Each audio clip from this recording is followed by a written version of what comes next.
ఒక వ్యక్తికి పూర్ణ శాంతి కలగాలంటే ఏం చేయాలి?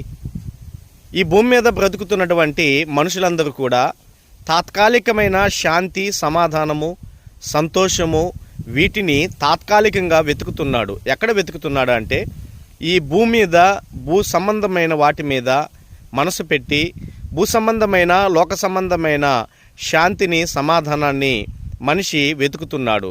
అవి తాత్కాలికమైనవి అని తెలిసినప్పటికీ, కాకపోతే సృష్టికర్త అయిన దేవాతి దేవుడు ఏం తెలియజేస్తున్నాడంటే యెషయా గ్రంథము 26వ అధ్యాయము 3వ వచనములో, ఎవని మనసు నీ మీద ఆనుకునునో వానిని నీవు పూర్ణశాంతి గలవానుగా కాపాడుదువు, ఏలయనగా అతడు నీ యందు విశ్వాసం ఉంచి ఉన్నాడు. దేవుని మీద విశ్వాసము ఉంచడం మాత్రమే కాదు, పూర్ణముగా దేవుని మీద మన మనసు ఆనుకున్నట్లయితే పరిపూర్ణమైన శాంతి, సమాధానము, పరలోక సంబంధమైన శాంతిని దేవుడు మనకు